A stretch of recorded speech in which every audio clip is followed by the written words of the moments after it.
ও আল্লাহর নবী নূহ আলাইহিস সালাম, আপনি বিশাল কিস্তি তৈরি করছেন, কি করবেন বলেন না বাবা। নূহ আলাইহিস সালাম বলেছিলেন, ও বুড়িমা, ও বুড়িমা, বিশাল প্লাবন আসতে চলেছে মা, ওই প্লাবনে বেঈমানরা সব তলিয়ে যাবে মা, আর ঈমানদারেরা এই কিস্তির ওসিলায় বেঁচে যাবে মা। বাবাজিরা, ঈমানদার মহিলাটা বলেছিল, ও আল্লাহর নবী, যখন আপনার প্লাবন আসবে আমায় একটু সংবাদ দিও বাবা, আমিও তোমার কিস্তিতে চড়ে আমি নিজেকে বাঁচাতে চাই বাবা। বাবাজিরা, এরপরে যখন বিশাল প্লাবন এসে গেল বাবা, আল্লাহর নবী নূহ আলাইহিস সালাম নিজ উম্মতদের কিস্তি তোলার কাজে, অন্যান্য পশু পাখি কিস্তি তোলার কাজে এমন ভাবে ব্যস্ত হয়ে পড়েছিল বাবা, বুড়িমার কথাটা ভুলে গিয়েছিল বাবা। বাবাজিরা, ওই অবস্থায় 40টা দিন কিস্তিটা প্লাবনের পানিতে চলে যে বাবা, 40 দিন পরে ওই কিস্তিটা যদি পর্বতে ঠাঁই নিয়েছিল বাবা, ওই সময় আল্লাহর নবী নূহ আলাইহিস সালাম সাথী সঙ্গীদের ঘরে নিয়ে একা করে জমিনে নেমে পড়েছে বাবা। ওই সময় বুড়ি মহিলাটা এসে নূহ আলাইহিস সালামকে বলেছিল, ও আল্লাহর নবী, ও আল্লাহর নবী নূহ আলাইহিস সালাম, আপনি যে বলেছিলেন প্লাবন আসবে বাবা, প্লাবনটা কবে আসবে বাবা? আল্লাহর নবী বুড়িমাকে দেখে অবাক হয়ে গেল। বুড়িমাকে দেখে আল্লাহর নবী বলেছিলেন, ও মা, বুড়িমা, প্লাবন এসেছিল মা, বেঈমান তলিয়ে গেল মা, তবে মা তুমি কোথায় ছিলে মা? আমার এই কিস্তির ওসিলায় আল্লাহ ঈমানদারদের বাঁচিয়ে দিয়েছে মা, তুমি কোথায় ছিলে মা?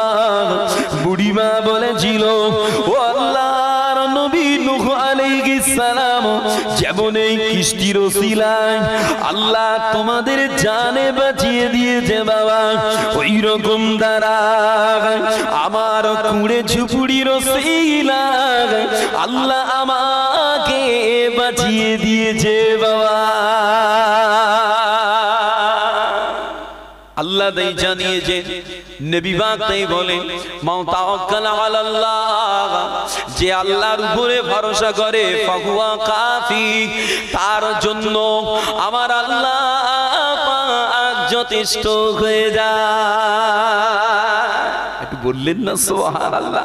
যে আল্লাহর উপরে ভরসা করে আমার আল্লাহ তার উপরে যথেষ্ট হয়। অথচ বড় কষ্ট লাগে সমাজের দিকে তাকিয়ে বাবা, আজকে সমাজে কিছু মায়ের সন্তানাদি আল্লাহ দেয় না, পরীক্ষা করে।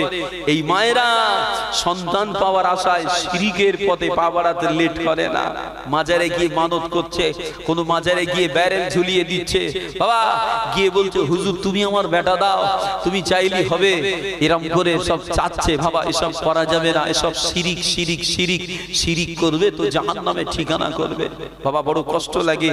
বর্তমান সোশ্যাল নেটওয়ার্কেও দেখছি যে সোশ্যাল নেটওয়ার্কেও দেখছি বিশ্বের বেঈমান বেদিনেরা মাতাল হয়ে গেছে, এরা মুমিন মুসলমানদেরকে কুণ্ঠাসা করার জন্য। আহারে, যে এরা আজকে মুসলমানদের একা পেয়ে এদের ঘরে শিরিক করানোর জন্য ব্যতিব্যস্ত হয়ে উঠেছে। কেন?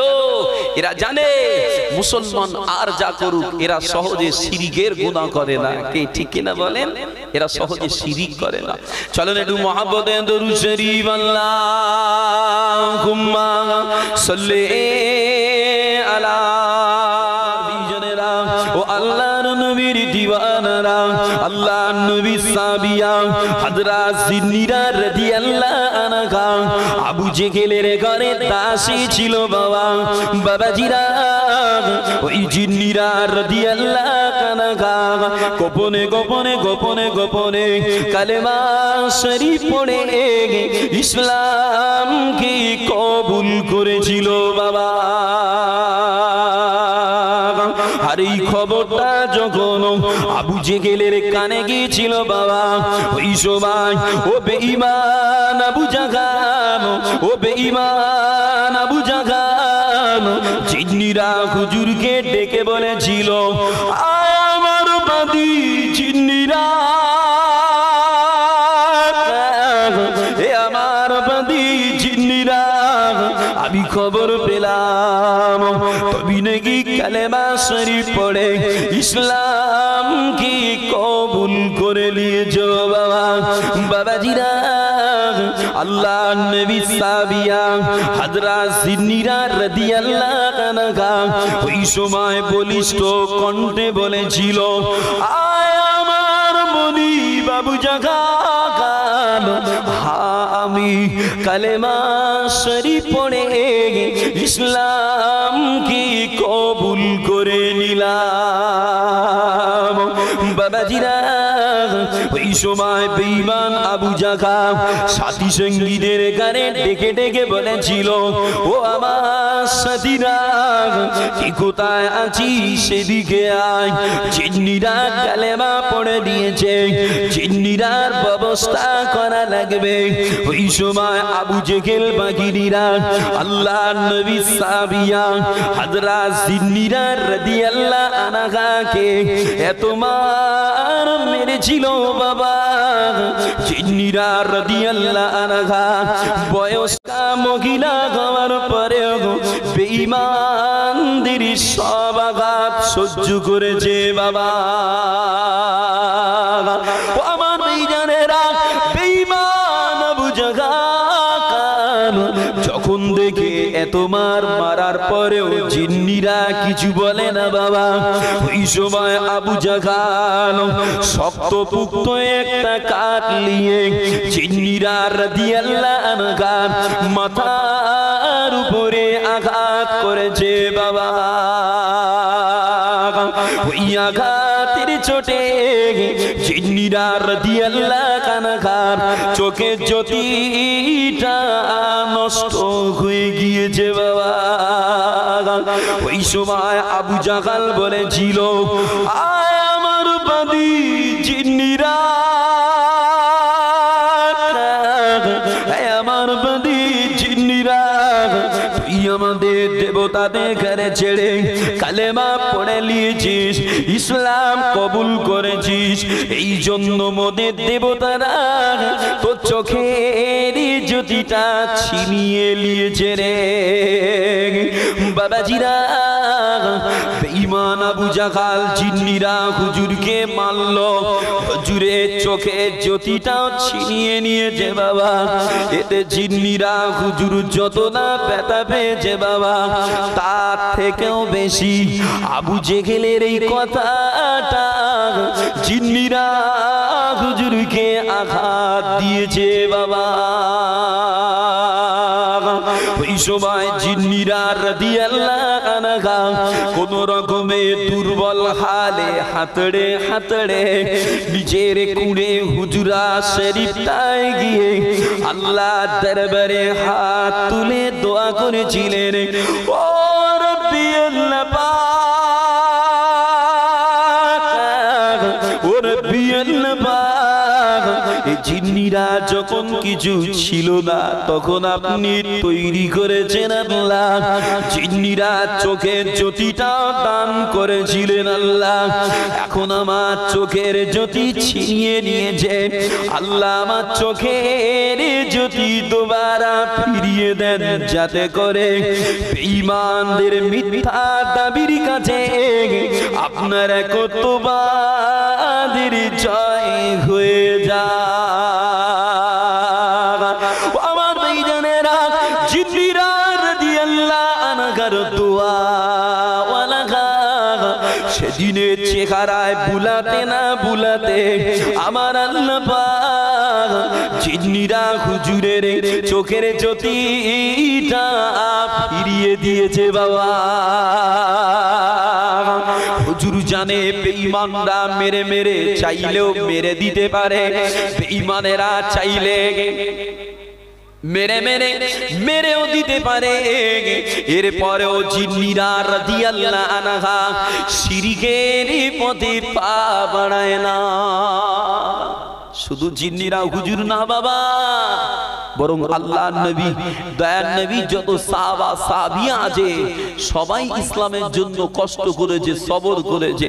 আল্লাহর নবী, দয়ার নবী তাই হাদিস পাকে জানিয়েছেন, বাবা আকরিমু আসহাবি, তোমরা আমার সাহাবাদের সম্মান করো। কেন? ফাইন্নাকুম খিয়ারুকুম, তোমাদের মাঝে সবথেকে উত্তম ব্যক্তি হচ্ছে আমার সাহাবারা। বলেন না সুবহানাল্লাহ, আর মুহাব্বতে বললেন না সুবহানাল্লাহ।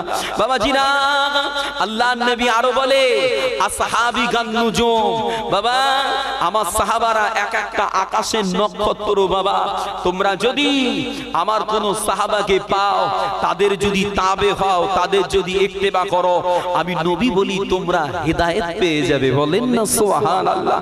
নবী পাক আরো জানায়, জানো যে জমিনে আমার কোন এক সাহাবা ইন্তেকাল করবে, কিয়ামত হাসরের মাঠে আল্লাহ পাক ওই সাহাবাকে এমন অবস্থায় তুলবে, মনে হবে ওই সাহাবা জমিনের অধিবাসীদের টেনে টেনে টেনে টেনে আল্লাহর জান্নাতের দিকে নিয়ে যাচ্ছে। বলেন না সুবহানাল্লাহ। ও আমার ভাইজানেরা, আবার একটু আলোচনা করলে বুঝতে পারবেন আল্লাহর ওলি হযরত নূহ হুজুর বীর কিবলা রাহমাতুল্লাহ আলাইহি হুজুর আমার খোদা বিহারের জমিন থেকে, ফুরফুরা শরীফের জমিন থেকে বিহারের জমিনে গিয়েছিল বাবা। ওই বিহারের জমিনে গিয়ে আল্লাহর ওলিদের মাজার গুলো জিয়ারত করেছিল বাবা। বাবাজিরা, নূহ হুজুর আমার আল্লাহর ওলিদের মাজার গুলো জিয়ারত করে হুজুর যখন ফিরে আসছিলেন বাবা, ওই সময় হুজুরের চোখে পড়েছিল একটা আযাবী কবর বাবা। ওই কবরে, ওই আযাবী কবরটা দেখে নূহ হুজুরের দিলটা কেঁপে গেছিল বাবা। নূহ হুজুর আমার ওই সময় কবরের কাছে দাঁড়িয়ে দাঁড়িয়ে আল্লাহ নবীর ওসিলা দিয়ে আল্লাহর দরবারে দোয়া করেছিলেন বাবা। দোয়া করে বলেছিল, ও রব্বি আল্লাহ পাক, ও রব্বি আল্লাহ পাক, আপনি এই কবরবাসীর কবরের আযাবকে মাফ করে দিন আল্লাহ। কেন না আল্লাহ কবরবাসীর কবরের আযাব মাফ করে দিন আল্লাহ। দীর্ঘ সময় দোয়া চাওয়ার পরেও নূহ হুজুরের দোয়া আল্লাহ কবুল করছে না বাবা। বাবাজিরা, ওই সময় নূহ হুজুর আমার মনে মনে করেছিলেন, ও রব্বি আল্লাহ পাক, এই বান্দাটা কি শিরিক করেছে নাকি আল্লাহ? এই বান্দা কি শিরিকের গুনাহ করেছে আল্লাহ? ও রব্বি আল্লাহ, বান্দা শিরিক না জেনে করেছে না, না জেনে করেছে আল্লাহ। বান্দা যদি শিরিকটা না জেনে করে, দয়াবান দয়া করে বান্দার কবরের আযাব মাফ করে দিন আল্লাহ। বাবাজিরা, ওই দিনের নূহ হুজুরের ওই দোয়া আবার আল্লাহ কবুল করে নিয়ে কবরবাসীর কবরের আযাব মাফ করেছিলেন বাবা। ওই সময় আল্লাহর নবী, দয়ার নবী আমার মদিনা মুনওয়ারা জমিন থেকে রুহানি হালে আমার নূহ হুজুরের কাছে এসে নূহ হুজুরকে বুকে জড়িয়ে বলেছিলেন, ও বাবা নাজমুস সাদাত, ও বাবা নাজমুস সাদাত, আমি নবী তোমার উপরে খুশি আছি বাবা। কেন না তোমার দোয়ার ওসিলায় আমার পাপী উম্মত নাজাত পেয়েছে বাবা। নূহ হুজুর তাই মুরিদদের বলতেন, বাবা মুরিদেরা, ও বাবা মুরিদেরা, যদি আশিকে রাসূল হতে চাও বাবা, যদি নবীর দিওয়ানা হতে চাও বাবা, উম্মত হয়ে নবীর উম্মতকে একটু ভালোবাসো। কেননা দুনিয়া পৃথিবীর জমিনে আল্লাহ নবীর কাছে নবীর উম্মত হলো বড়ই পেয়ারা। বলেন না সুবহানাল্লাহ। বাবা নগজুতেই মুরিদদের বলতেন, বাবা মুরিদেরা, যদি নবীর ভালোবাসা পেতে যাও, নবীর মোহাব্বত কলিজায় পেতে যাও, উম্মত হয়ে একটু উম্মতকে ভালোবাসো। কেন? দুনিয়ার জমিনে আমার নবীর কাছে উম্মত বড় মোহাব্বতের। নবী তাই হাদিস পাকে বললেন, আল মুসলিমু মান সালিমাল মুসলিমুনা মিন লিসানিহি ওয়া ইয়াদিহি। আমার নবী বলে, মুমিন তো ওই হবে যার জবান থেকে, যার হাত থেকে আর একটা মুসলমান নিরাপদে থাকবে। কি ঠিক কিনা বলেন?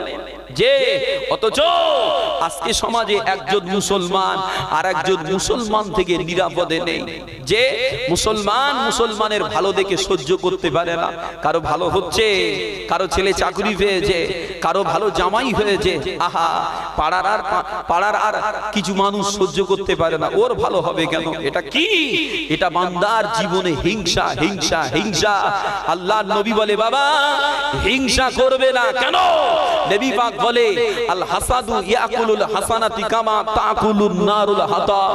আল্লাহর নবী বলে, হিংসা এমন একটা জিনিস বাবা, যেমন এক টুকরা দেশলাইয়ের কাঠির আগায় সামান্য বারুদ ক্ষমতা রাখে জঙ্গলকে জঙ্গল কাঠ পুড়িয়ে তছনছ করে দিতে, ওরাম ধারায় বান্দার জীবনে সামান্য হিংসা ক্ষমতা রাখে বান্দার জীবনের আমল তছনছ করে দেওয়া।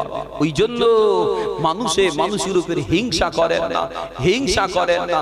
হিংসা করবে তো জীবনের আমল বরবাদ হয়ে যাবে, বুঝতে পারবে না। চলে আবার আলোচনা করবে, দরুদ শরীফ পড়েন, আল্লাহুম্মা সাল্লি আলা। আমার কথা বুঝতে পারছেন তো? কষ্ট লাগে না তো? মাঝে মধ্যে একটু নাত শরীফ পড়ি, আপনাদের অসুবিধা আছে? আল্লাহুম্মা সাল্লি আলা। সকলে মহাব্বতে পড়েন একটু, বাবা একটু পড়েন, রাসূল পাকের মহাব্বতে একটু দরুদ পড়তে হবে। ওয়া আলা আলিহি। চিন্তা করে দেখো না কবরে কি যাবে না, চিন্তা করে দেখো না কবরে কি যাবে না। যে কবরে আল্লাহ ছাড়া বন্ধু কি গো থাকবে না, যে কবরে আল্লাহ ছাড়া বন্ধু কি গো থাকবে না। চিন্তা করে দেখো না কবরে কি যাবে না, চিন্তা করে দেখো না কবরে কি যাবে না। এ দুনিয়া ছাড়িয়া কোথায় যাবে পালিয়া, এ দুনিয়া ছাড়িয়া কোথায় যাবে পালিয়া। মরণ তোমার লইবে ঘিরে, আজরাইলে ছাড়বে না। চিন্তা করে দেখো না কবরে কি যাবে না, চিন্তা করে দেখো না কবরে কি যাবে না। এ দুনিয়ায় সবই পার, কবর আমার আপন ঘর। এ দুনিয়ায় সবই পার, কবর তোমার আপন ঘর। কেমনে সেটায় থাকবি পড়ে শুধুই মাটির বিছানা। চিন্তা করে দেখো না কবরে কি যাবে না, চিন্তা করে দেখো না কবরে কি যাবে না। ভয় কি দিলে আসে না, কোথায় তোমার ঠিকানা। ভয় কি দিলে আসে না, কোথায় তোমার ঠিকানা। নামাজের লাগিয়া কি তোর একটু চিন্তা হয় না, নামাজের লাগিয়া কি তোর মোটেও মায়া লাগে না। চিন্তা করে দেখো না কবরে কি যাবে না, চিন্তা করে দেখো না কবরে গিয়ে যাবে না। যে কবরে আল্লাহ ছাড়া বন্ধুকে গো থাকবে না, যে কবরে আল্লাহ ছাড়া বন্ধুকে গো থাকবে না, চিন্তা করে দেখো না কবরে গিয়ে যাবে না। আল্লাহুম্মা সাল্লি আলা মোহাব্বতে পড়ে ও আলা আলি সাইয়্যিদিনা সাল্লাল্লাহু আলাইহি ওয়াসাল্লাম। বাবাজিরা, আল্লাহর নবী দয়ার নবী তাই হাদিস পাকে বলেছে বাবা, ইন্নাল কবরু আউয়ালু মানজিলিন মিন মানাজিলিল আখিরাহ। বাবা, আল্লাহর নবী তাই বলে কবর হলো আখিরাতের মঞ্জিলের প্রথম মঞ্জিল। এই কবরে যে ছাড় পাবে, আল্লাহর নবী বলে হাসরে মিজানে পুলসিরাতে तमाम ঘাটিটা আল্লাহ তার জন্য সহজ করে দেবে। বলেন না সুবহানাল্লাহ। আর এই কবরে যে আটকে যাবে বাবা, হাসরে মিজানে পুলসিরাতে तमाम ঘাটিটা তার জন্য কঠিন হয়ে যাবে। নবী পাক বলে জানো বাবা, আল্লাহ আমাকে জান্নাত দেখিয়েছে, জাহান্নাম দেখিয়েছে, লৌহ কলম আরশ কুরসি আল্লাহ আমায় দেখিয়েছে, আমি নবী দেখিয়েছি। তবে বাবা, মা রাইতু মান গারান কাতুন ইল্লা ওয়াল কবরু আফদাউ মিনহু। বাবা রে, ওই কবরের মতো কঠিন জায়গা আমি নবী আর দেখিনি বাবা। কেন? ওই কবরে আসামির জন্য 99টা সাপ দেওয়া হবে বাবা। ওই কবরে আসামির জন্য মুনকার নকির ভয়াবহ কদাকার বিশ্রী চেহারা নিয়ে কবরে এসে আসামিকে ডর দেখাবে বাবা। ওই কবরে আযাবের ফেরেশতা লুকার হাতুড়ি নিয়ে এসে আযাব দেবে বাবা। সেদিনে কি হবে? কোথায় পালাবো? কোথায় যাব? পালাবার কোনো রাস্তা থাকবে না বাবা রে। আমি তো তাই বলি, ওই কবরের কথা মনে করে, যে মৌতের কথা মনে করে, জাকান্দানির কথা মনে করে, নিজের গুনার কথা মনে করে আল্লাহর কাছে ক্ষমা চান, ক্ষমা চান। ক্ষমা চাইলে আল্লাহ ফিরাবে না। কেন? পশ্চিম দিকে একটা দরজা আল্লাহ এখনো উন্মুক্ত রেখেছে, বান্দাদের তওবাকে কবুল করবেন বলে। সুবহানাল্লাহ। যে আল্লাহ বান্দাদের তওবা নেবেন বলে আসমানের দরজা খুলে রেখেছে বাবা।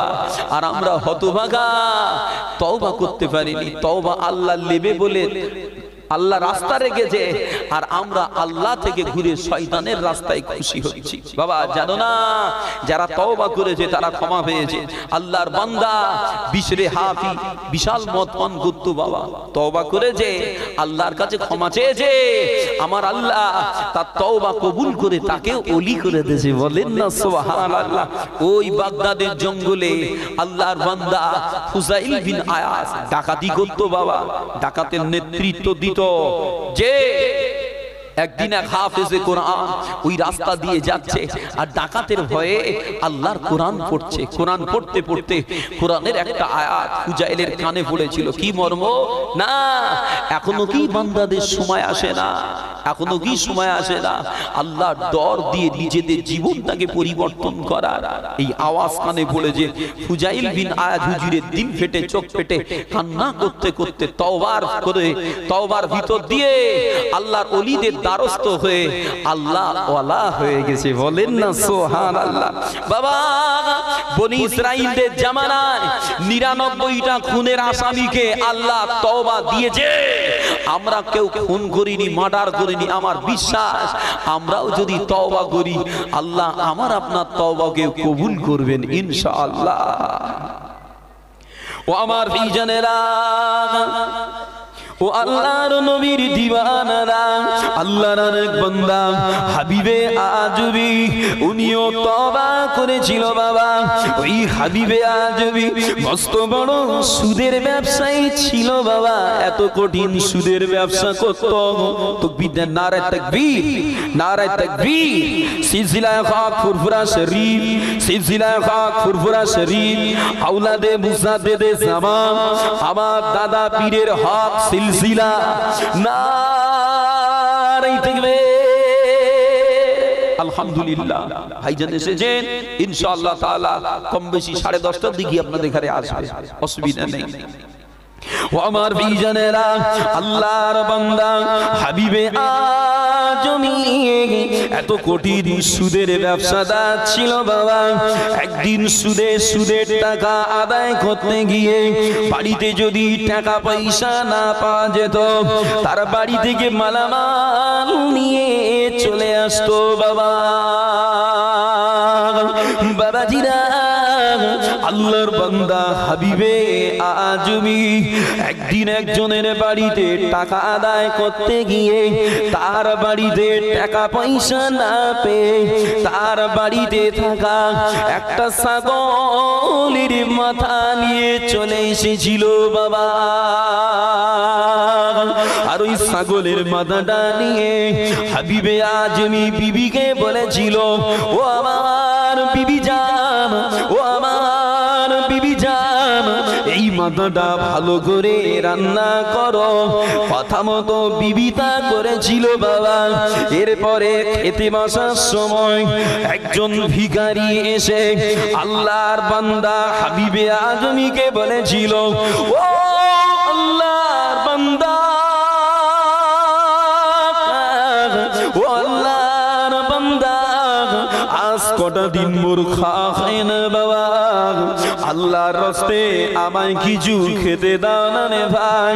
হাবিবে আজমি ওই সময় ভিখারিটাকে ধিক্কার জানিয়ে বলেছিল, আয় সাইল বেরিয়ে যা, আয় সাইল চলে যা, আমার বাড়িতে যা আছে তোকে দিলে আমার কুলাবে না, আমার কাছ থেকে তুই কিছু পাবি না। ভিখারিটা নিরাশ হয়ে চলে গিয়েছিল বাবা। আমার দুইজনেরা ওদিকে হাবিবে আজমির স্ত্রী গোস্তের পাত্রটা খুলে দেখেছিল বাবা, গোস্তগুলো সব রক্ত হয়ে গিয়েছে বাবা, গোস্তগুলো রক্তে পরিণত হয়েছে, কেননা ওটা ছিল সুদের মাল। সুদ হলো হারাম, সুদের মালটাও নাপাক হয়ে যায় বাবা। বাবাজিরা, আল্লাহ তাই কোরআন শরীফে জানিয়েছেন, আল্লাহর কোরআন পারা নম্বর, আল্লাহর কোরআন সূরা বাকারার 278 নম্বর আয়াত, আল্লাহ পাক বলেন, ইয়া আইয়ুহাল্লাযীনা আমানুত্তাকুল্লাহা ওয়া যারু মা বাকিয়া মিনার রিবা ইন কুনতুম মুমিনিন। আল্লাহ পাক কোরআনে বলে, ও আমার বান্দারা, তোমরা আল্লাহকে ভয় করো, সুদের অবশিষ্ট মাল বর্জন করো যদি তোমরা মুমিন হয়ে থাকো বাবা। আর যদি সুদের অবশিষ্ট মাল বর্জন না করো, তাহলে আল্লাহ আল্লাহর রাসূলের সাথে যুদ্ধ করার জন্য তৈরি হয়ে যাও বাবা।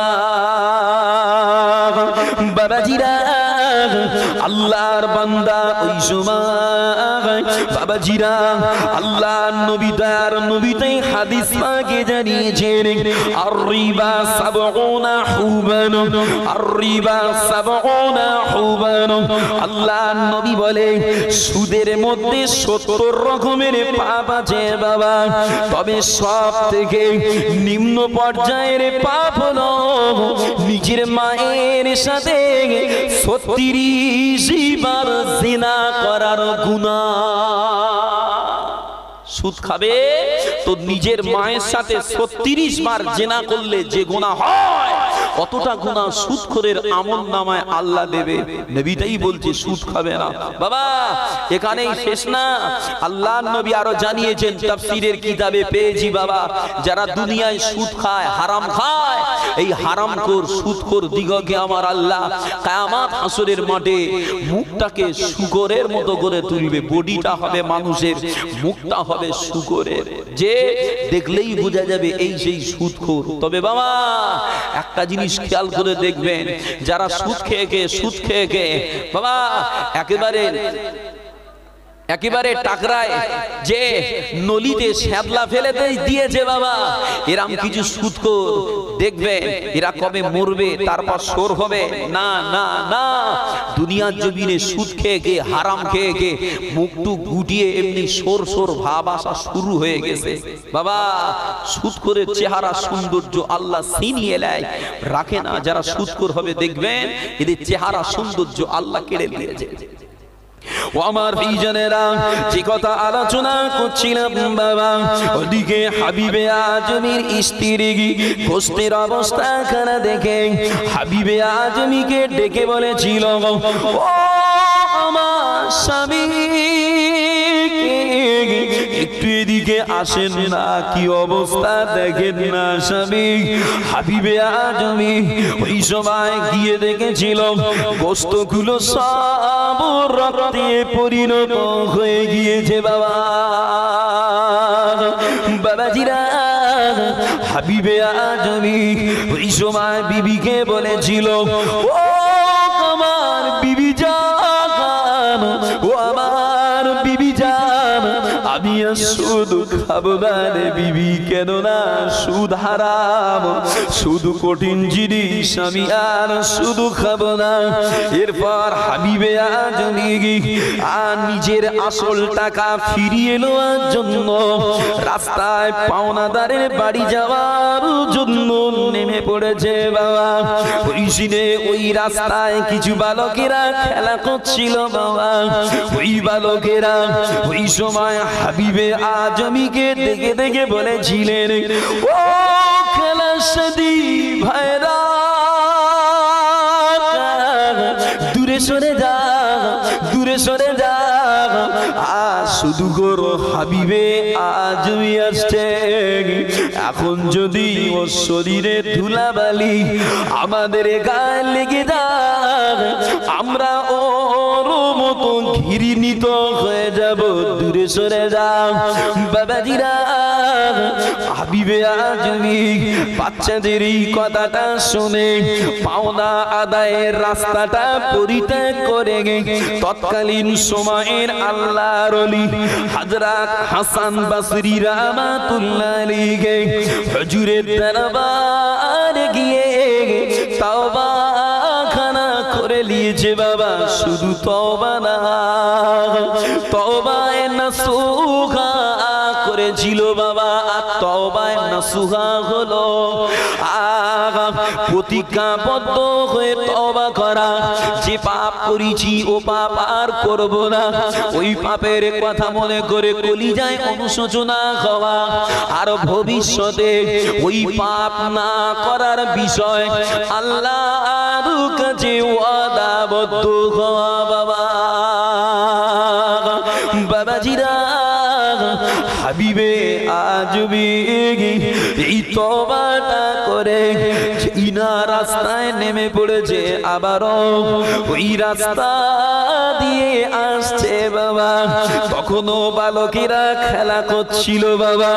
ওই বালকেরা ওই সময় খেলা করা অবস্থায় হাবিবে আজমিকে দেখে বলেছিল, ও খেলার সাথী ভাইরা, দূরে সরে যা, দূরে সরে যা। তওবা করি, হাবিবে আজমি আসছে। এখন যদি আমাদের খেলার ধুলাবালি হাবিবে আজমির গায়ে লেগে যায়, আমরা আল্লাহর লানতে পড়ে যাব ভাই, দূরে সরে যা। বাবাজিরা, হাবিবে আজমি বাচ্চাদের এই কথাটা শুনে অনুশোচনায় চোখ থেকে পানি ফেলে আল্লাহকে বলেছিলেন, ও রব্বি আল্লাহ পাক, ও রব্বি আল্লাহ পাক, সবে মাত্র একটা দিন হয়েছে আল্লাহ, আপনার সাথে ভালোবাসা করেছি আল্লাহ, এতে আপনি বালক বন্ধুগণের মনে আমার প্রতি ভালোবাসা দিয়েছেন আল্লাহ।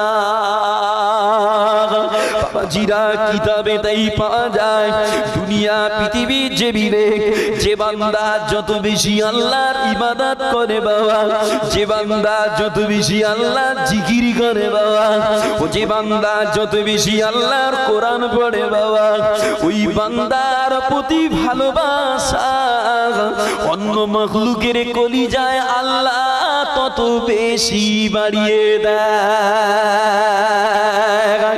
আর যে বান্দা যত বেশি আল্লাহর ভয় করে, যে বান্দা আল্লাহর যত বেশি ডর করে বাবা, ওই বান্দার প্রতি তাজিমের ভয় অন্য মাখলুকের কলিজায় আল্লাহ তত ঢেলে দিয়ে দেয়। বাস্তব প্রমাণ নিয়ে এলেন হিন্দের রাজা গরিবে খাজা, খাজায় খাজা বাবা মঈনুদ্দিন চিশতি রহমাতুল্লাহ আলাইহি হুজুরাবাদ যখন মদিনার জমিন থেকে আল্লাহ নবীর অর্ডারে ভারতে এসেছে বাবা, হিন্দুস্তানের রাজস্থানে কদম ফেলেছে বাবা, তখন হুজুরের কাছে কামান ছিল না, ড্রোন হামলা করার মতো এমনি করে পারমাণবিক বোমা হুজুরের ছিল না। তারপরেও একটা একটা করে ভারতের মানুষেরা খাজা হুজুরের হাতে হাত দিয়ে কালেমা পড়ে নিয়েছে বাবা। যোগী জয় বাবা খাজা হুজুরকে জাদু দিয়ে কায়দা করতে আসার পরেও ওই যোগী জয় খাজা হুজুরের হাতে হাত দিয়ে কালেমা শরীফ পড়ে মুসলমান হয়েছে বাবা। ওই পিতৃরাজ পর্যন্ত ওর রাজিত্ব খাজা হুজুরের ওসিলায় আল্লাহ ছিনিয়ে নিয়েছে বাবা। বাবাজিরা অতএব আমরা যদি আল্লাহর ভয় করি, আমরা যদি আল্লাহর ইবাদত করি বাবা, যোগী মুদি বাবা, যোগী মুদি এদের কারো ভয়, এদের কারো হুঙ্কার, এদের কারো শাসনে আমরা পরোয়া করব না, পরোয়া করব না। তবে আমরা আল্লাহর ভয় কলিজা থেকে সরানোর কারণে বেদিন বেঈমানদের ভয় আল্লাহ আমাদের কলিজায় দিয়েছে, ঠিক কিনা বলেন? আমার নবী সে কথাও জানিয়েছে বাবারা, যখন আমার উম্মত আল্লাহ ভোলা হয়ে যাবে, যখন আমার উম্মত আল্লাহ থেকে সরে যাবে, ওই সময় বেদিন বেঈমানদের দিয়ে তোদের শায়েস্ত করাবে বাবা। ও আমার ভাইজানেরা, হাবিবে আজবি বাচ্চাদের এই কথাটা শুনে দেই আল্লাহকে বলেছিল রব্বি আল্লাহ, ও রব্বি আল্লাহ সবে মাত্র একটা দিন হয়েছে আল্লাহ, আপনার সাথে ভালোবাসা করেছি আল্লাহ, এতেই আপনি বালক বন্ধুগণের মনে আমার প্রতি ভালোবাসা দিয়েছেন আল্লাহ। দাদাজিরা এরপর হাবিবে আজবি গ্রামে গ্রামে নগরে নগরে ঘুরে ঘুরে এলান করেছিল, ও নগরবাসীরা, ও নগরবাসীরা, আমি হাবিবে আজমি আর শুধু খাবো না, আমার কাছে যার যা দেনা আছে নিয়ে যাও, যার যা পাওনা আছে নিয়ে যাও, যার যা ঋণ আছে নিয়ে যাও, কেননা আমি আর শুধু খাবো না। বাবাজিরা বসিরহাটের বড় মাওলানা আল্লামা হিন্দি রুহুল আমিন সাহেব রহমাতুল্লাহ আলাইহি হুজুরের ফতোয়ায়ে আমিনিয়ার কিতাব পড়ে তাই বুঝতে পেরেছি বাবা, দুনিয়ার জমিনে সুদখোরের তওবার পদ্ধতি হলো সুদের মাধ্যমে অর্জিত মালামাল পাওনাদারদের সব ফিরিয়ে দিতে হবে বাবা। যে বসিরহাট আল্লামা হুজুরের ফতোয়ার কিতাব, সুদখোরের তওবার পদ্ধতি হচ্ছে দুনিয়ার জমিনে সুদ খেয়ে খেয়ে যে টাকা পয়সা বাড়ি গাড়ি জমি জায়গা করেছো সব ফিরিয়ে দিয়ে তওবা করো, এটাই তোমার তওবা। যে সাধারণ গুনাহ করলে গুনাহগারের যে তওবা, সুদখোরের সেই তওবা না, সুদখোরের তওবা আলাদা। কেন এই সাধারণ গুনাহ আর সুদখোরের তওবা যদি এক হতো, তুলনামূলক সুদখোর আরো বেড়ে গিয়ে সুদ খেয়ে ব্যাঙের মতো ফুলে এবার মনে করতে যাক অনেক কিছু করে ফেলেছি, এবার তওবা করে নেই। না না না না, সুদখোরের ওরম তওবা হবে না। সুদখোরের তওবা যা কামাই করেছো সব ফিরিয়ে দাও। তবে বাবা জানিনি আপনার এখানকার মানুষ কেমন তওবা করে বাবা। যে আমার ভাঙড়ে হয়, আপনার এখানে কি বলে ধরমপুর চড়ুই গাঁজা গ্রাম, এখানে ভাব জানেন আমি। আমার ভাঙড়ে হয় সুদ খেয়ে খেয়ে সুদ খেয়ে খেয়ে বয়স হয়ে যায়, গায়ের চামড়া গুটিয়ে যায়, চোখেও আর ভালো দেখতে পায় না। ওই সময় চাচাদের মনে মনে হয় আল্লাহ গাছের পাতা এবার খসার সময় হলো নাকি। যে চাচারা তখন তওবা করে, কি তওবা, কদিন আগে যারে মানুষ সুদখোর বলে চিনত, ওই চাচার পরিচয় হয় কিছুদিন পরে সুদও হাজির। যে সুদের টাকা ফিরিয়ে দেবে না, সুদের মাল রিটার্ন দেবে না, সুদের মাল পাক করার জন্য মদিনায় যাচ্ছে। ও বাবা, মক্কা শরীফ পাক, মদিনা শরীফ পাক, আর সুদখোর একটু কথা বলেন, একটু বলেন না বা। সুদখোর নাপাক, এখন নাপাক যন্ত্র হয়ে পাকে গিয়ে উঠতেছে। আমার তো মনে হয় এর মার আরো বেশি হবে। যে ও যদি হজ না করে টাকাগুলো সুদের টাকা ফিরিয়ে দিত, বরং ওর হজ করার থেকে বেশি লাভ হতো। কিন্তু সুদের টাকায় হজ করার কারণে ওর যা পাপ হয়েছে, পাপের উপরে একটা স্কয়ার পড়ে গেছে, মানে ডবল করে দেবে আল্লাহ। মার আরো বেশি চালাবে বাবা। আল্লাহর নবী তাই হাদিস পাকে বলেছেন, লা ইয়াদখুলুল জান্নাতা জাসামু গুজিয়া বিল হারাম। আল্লাহর নবী বলে, হারামের মাল খেয়ে খেয়ে শরীরে যে গোশত হয়, শরীরে যে রক্ত হয়, এই হারামের গোশতওয়ালা রক্তওয়ালা বডি আল্লাহর জান্নাতে যাবে না, যাবে না, যাবে না, যাবে না। যে এবার হয়তো আপনাদের মনে হতে পারে, হুজুর তাহলে কি যারা সুদ খায় এরা কি জান্নাতে যাবে না? প্রশ্ন থাকতেই পারে। যে আমি বলি শুনেলেন, কে জান্নাতে যাবে কে জাহান্নামে যাবে ডাইরেক্ট মেনশন করে বলার মতো ক্ষমতা আমার নাই। তবে সূত্র বলে দিচ্ছি, কিয়ামত হাসরের মাঠে আল্লাহ যখন বিচার করবেন, ওই সময় দেখা যাবে সর্বপ্রথম যে দল আল্লাহর দরবারে হাজির করা হবে, ওদের আমলনামা খুলে দেখা যাবে, ওদের আমলনামায় গুনাহ বলে কিছু নেই, শুধু নেকি আর নেকি, নেকি আর নেকি। আমার আল্লাহ এদের দয়া করে একেবারে ফাঁসকা জান্নাতে দিয়ে দেবে। বলেন না সুবহানাল্লাহ। আর মহব্বতে পড়ছেন না সুবহানাল্লাহ। বাবা জিনা, দ্বিতীয় দল আসবে যাদের আমলনামা খুলে দেখা যাবে তাদের আমলনামায় নেকিও আছে গুনাহও আছে, তবে গুনাহ থেকে নেকি বেশি হওয়ার খাতিরে আল্লাহ পাক দয়া করে এদের ঘরেও জান্নাতে দেবেন। বলেন না সুবহানাল্লাহ।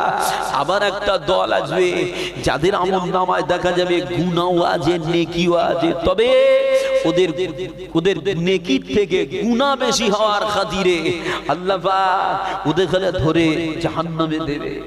বাবা শেষমেশ একটা দল আসবে যাদের জীবনের নেকি বলে কিছু নাই, শুধু গুনাহ আর গুনাহ। যে এরাও সব কম বেশি জাহান্নামে চলে যাবে, তবে হাজার হাজার বছর জাহান্নামে পুড়ে আল্লাহ দয়া হবে। হাজার হাজার বছর পরে আল্লাহ বলবে, যাও আমার ওই আসামীদের তুলে আনো। যে ওদের তুলে এনে আল্লাহ যাকে চাবেন জান্নাতে দেবেন। কেন কেন কেন? ওদের জীবনে আমল নামায় নেকি ছিল না বটে, তবে ওদের কলিজায় যাররা পরিমাণ ঈমান নিয়ে কবরে যাওয়ার খাতিরে ওই ঈমানের ওসিলায় আল্লাহ ওদের একদিন জান্নাতে দেবে। বলেন সুবহানাল্লাহ। তবে বাবা আমার এই শেষ দলিলে কিছু কিছু মানুষ খুব খুশি, যারা বলে নামাজ পড়িনি তো কি হয়েছে, ঈমান চাঙ্গা, ঈমান চাঙ্গা। ও যায় হোক, একদিন তো জাহান্নামে পুড়ে হলেও একদিন তো জান্নাত পাবো, অতএব যেভাবে দিন যাচ্ছে ওইভাবে যাক। বাবা যাদের এমন ধারণা তাদের বলবো, যদি এরম ধারণা করে গুনাহ করে থাকেন তাহলে মাঝে মধ্যে বাড়িতে গিয়ে সকিনাকে বলবেন, সকিনা আজ তো রান্না করা লাগবে না, আজ রান্না আমার হাত করবে বলেই চুলোর ভিতর চালাইয়া দেওয়া। যে যদি আগুন সইতে পারেন গুনাহ করেন, আমি সাইদুর আমার অসুবিধা নেই, তবে জাহান্নামে যেতে হবে। বাবা তবে ভুলে যাবেন না, দুনিয়ার আগুনের যত তাপ, এর থেকেও জাহান্নামের আগুন আরো 70,000 গুণ বেশি উত্তপ্ত হবে। বাবা রে, যে ভাদ্র মাসে টানা রৌদ্র যে ওতে তাই আমরা থাকতে পারি না, আর জাহান্নাম চলে আরো কত কঠিন হবে। আদম আলাইহিস সালামের জন্য জাহান্নাম থেকে রান্নার জন্য সূর্যের আগুন পরিমাণ যে আগুন এনে দেওয়া হয়েছিল, ও আগুন থাকেনি, যেখানকার আগুন সেখানে রিটার্ন গেছিল।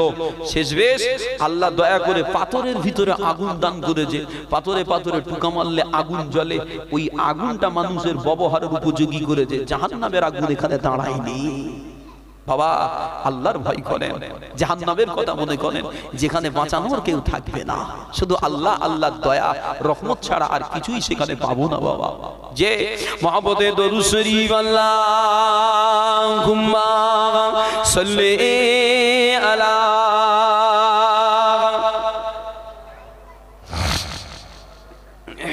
ওয়া আলা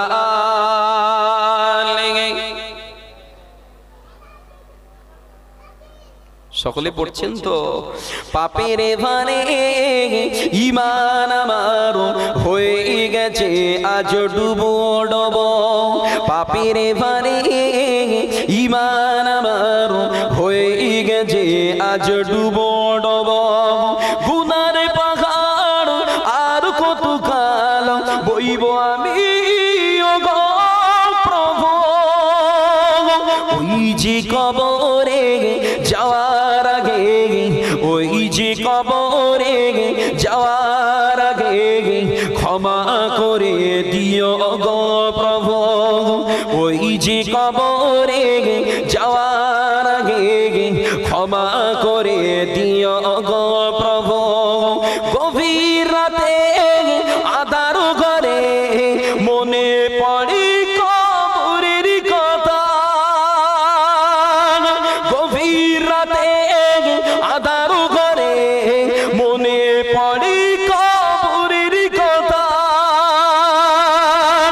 না জানি আমার কবর বাড়ি, না জানি আমার কবর বাড়ি কেমন হবে আজ ভেবে কাঁদি, না জানি আমার কবর বাড়ি কেমন হবে আজ ভেবে কাঁদি, পাপের ভারে ঈমান আমার হয়ে গেছে আজ ডুবো ডব, কঠিন ঘাসরে ওই তামার মাটি মরণের, কঠিন ঘাসরে ওই তামার মাটি মরণের আগে করো ঈমান খাঁটি, কঠিন ঘাসরে ওই তামার মাটি মরণের আগে করো ঈমান খাঁটি,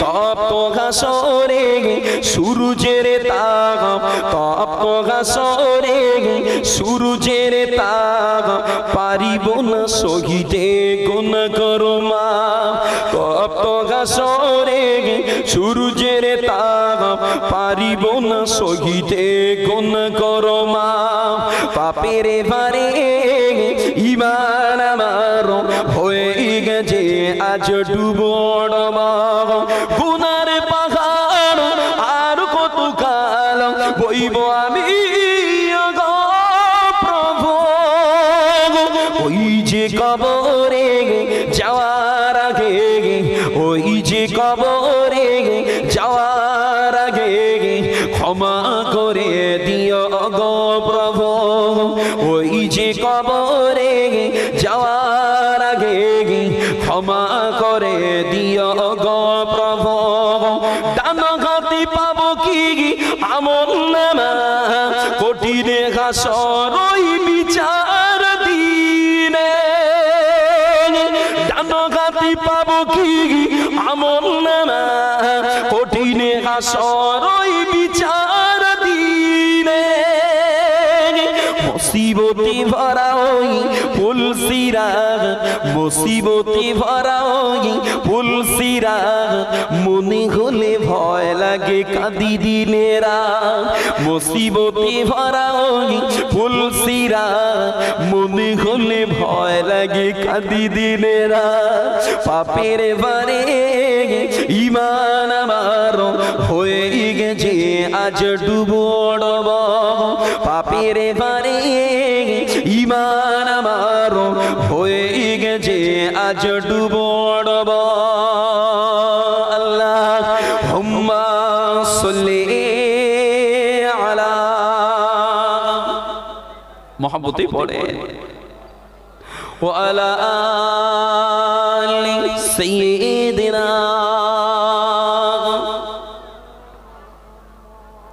আল্লাহুম্মা সকলে সাল্লি আলা সাইয়্যিদিনা মাওলানা মুহাম্মদ ওয়া আলা আলি সাইয়্যিদিনা মাওলানা মুহাম্মদ সাল্লাল্লাহু আলাইহি ওয়াসাল্লাম সকলে পড়েন সাল্লাল্লাহু আলাইহি ওয়াসাল্লাম বাবা জিরা আল্লাহর নবী দার নবী দেই জানিয়েছেন বাবা দুনিয়া